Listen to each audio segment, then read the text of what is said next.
come January. But Nina Myskow, you think this is a great thing, that Prince Harry wants to damage King Charles before his coronation?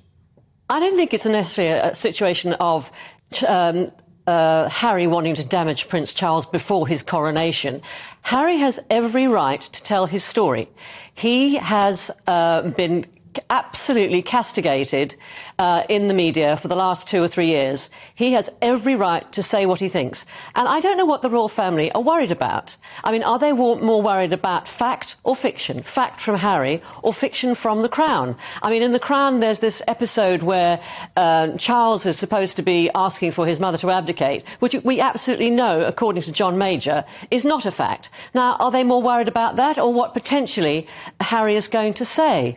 And, you know, all this fuss, his mother did it. His mother cooperated with Andrew Morton, Diana, My True Story, and then gave that bombshell interview.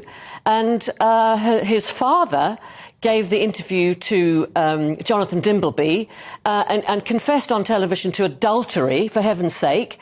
And at the same time, he cooperated with Jonathan Dimbleby on that memoir. And the memoir, he castigated his own parents, the Queen and particularly the Duke of Edinburgh. So all this speculation of what Harry might or might not do has all been done before by both parents, by King Charles. Tom Bower, how do you respond to that?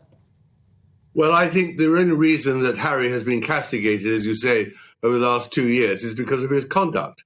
He behaved like a traitor, terribly disloyal to the royal family, and dumped on them. Well, of course he was. He was dumped by the royal family. Whatsoever. The other point is that Diana's cooperation with Morton was directed only at Prince Charles, as he then was, not against the whole royal family. She was rightly wounded. She never criticised the Queen. Exactly. She never tried to bring down the royal family, Nina, and I think that's what Harry is trying to do now. I'm going to be honest about this, Nina. Nina, just let me make this point, and then you can respond. I genuinely now believe that Prince Harry wants to bring down the monarchy. I absolutely think that's a completely ludicrous situation. And Harry has never, ever criticised the Queen. He has never criticised the Duke of Edinburgh. He's criticising He her adores the work. Queen. He's never criticised the Queen at all. He did. And he criticised her upbringing of his father. He said quite specifically in the opera interview. He was only quoting. Nina, let Tom finish. He said quite explicitly into opera that he was brought up in a bad way by Charles, but then all Charles was doing was treating him the same way as his mother had treated Charles. And I think he waited for the Queen to die so he could put that whole story into greater context. I want to bring Lady C on this, Nina. Nina, I just want upbringing. Yeah, Nina, I just want to bring Lady C in because the point is, surely, Lady C, him and Meghan can try and say, oh, we're not ever criticising the Queen. I'm sorry, they're criticising the Queen's life's work by dumping on the monarchy. It is entirely a criticism of the late Queen. They haven't only been criticising the Queen overtly, they have been criticising the Queen, the monarchy and the British people covertly.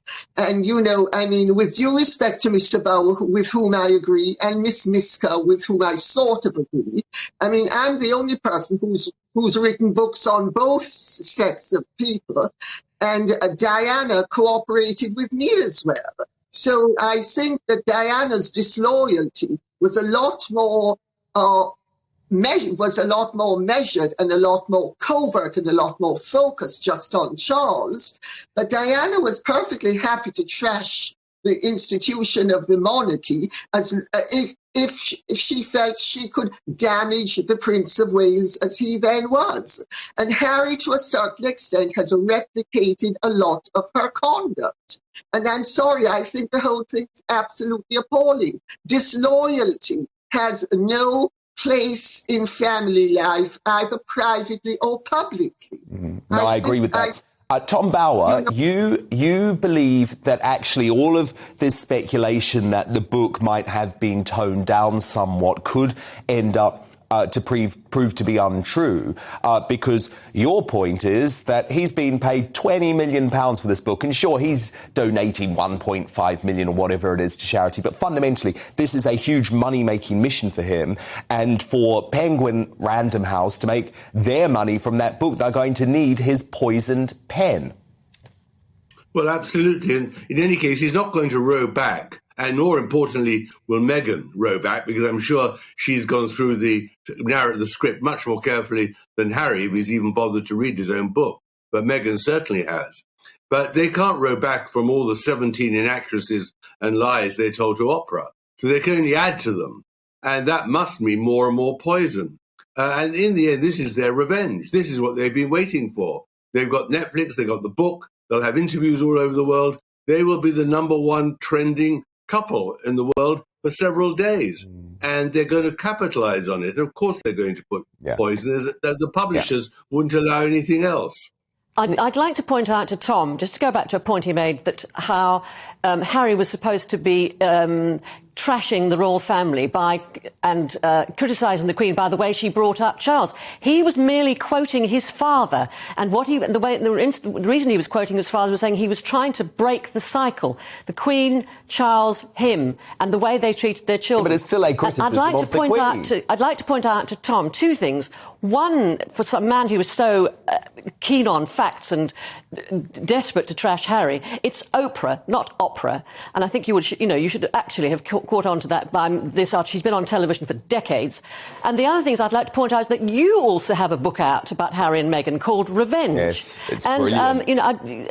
I think you should own up that you are trying to sell your book. So you have a dog in the race. It's in your interest to create. Well, Tom's been on this show talking about his book. I mean, I think his book is absolutely brilliant and is probably, and Tom, you'll probably like me say this, but I think it will probably end up being far more factual than what we're going to read in Spare.